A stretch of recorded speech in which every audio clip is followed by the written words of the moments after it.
శ్రీనివాసరావు గారి మరణం ప్రపంచ దేశాల్లో ఉండే తెలుగువారి అందరికీ ఎంతో విషాదాన్ని నింపిందనే చెప్పాలి. ఎందుకంటే విలక్షణ నటుడు అంటే కోటా శ్రీనివాసరావు గారే. అటు కమెడియన్గా కానీ అటు విలన్గా కానీ మెప్పించి ప్రజల హృదయాల్లోకి చొచ్చుకొని పోయి కోటా శ్రీనివాసరావు గారి సినిమా లేనిదే సినిమాకి వెళ్ళలేని స్టేజ్కి తీసుకొచ్చారా కోటా శ్రీనివాసరావు గారు. పెద్ద పెద్ద హీరోలు ఎవరెవరవండి, చిరంజీవి గారు అవని, రాజేంద్ర ప్రసాద్ గారు అవని, ఎవరైనా సరే ఏ హీరో సినిమా ఉన్నా కూడా ఆ సినిమాలో కోటా శ్రీనివాసరావు గారు ఉన్నారా లేదా అని చూసేవారు. హీరోకి సమానంగా అటు కామెడీ పాత్ర ఏమనివ్వండి, తాత పాత్ర ఏమనివ్వండి, విలన్ పాత్ర ఏమనివ్వండి, హీరోకి సరి సమానంగా ఎక్కడా చిన్న తేడా లేకుండా కూడా మెప్పించారు కోటా శ్రీనివాసరావు గారు. అందుకనే ఆయన్ని విలక్షణ నటుడు అంటారు. అహనా పెళ్ళంటి సినిమా మీకు అందరికీ తెలిసే ఉంటుంది. అహనా పెళ్ళంట్లో అసలు ఆయన నటనకి ఇంకా నవ్వుతో నభవిష్యత్ అనొచ్చు.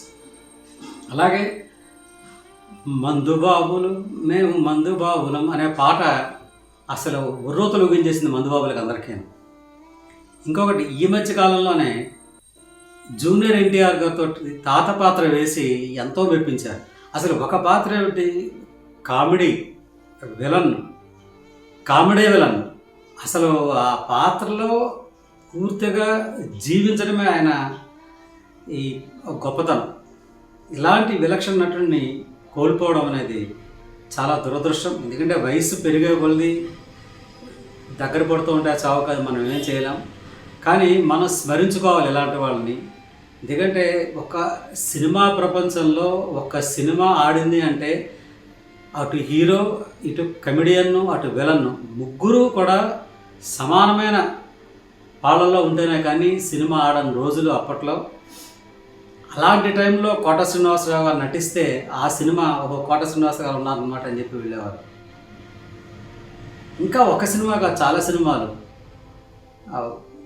ఇంట్లో ఇల్లాలు వంటింట్లో ప్రియులాలు, వెంకటేష్ నాన్నగారులాగా అసలు నటన అనేది ఇంకా మనం చెప్పక్కర్లేదు. ఆయనకి ఎన్ని అవార్డులు ఇచ్చినా కూడా సరిపోవనే చెప్పాలి.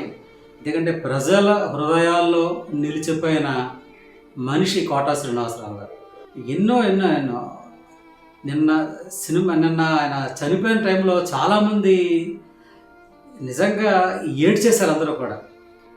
ఇటు బ్రహ్మానందం గారు అవనివ్వండి, తనికెళ్ళ భరణ్ గారు అవనివ్వండి, ఇంకా చాలామంది, ఒకళ్ళు కాదు ఒకళ్ళని చెప్పలేము. ప్రతి నటుడు కోటా శ్రీనివాసరావు గారిని తలుచుకుని వెక్కి ఏడ్చారు. అంత చక్కటి నటన ఉన్న కోటా శ్రీనివాసరావు గారు మరణించారంటే ఇప్పటికే నమ్మలేని పరిస్థితి. ఆయన స్క్రీన్ మీద అలా ఉంటే చాలు, లేదా మనకి ఎదురకుండా కనపడదు చాలు. ఈ మధ్యన ఇంటర్వ్యూలో కూడా కనపడ్డారు. అలా ఒక పెద్ద మనిషి, సీనియర్ ఆర్టిస్ట్ ఉండడం అనేది చాలా అరుదు.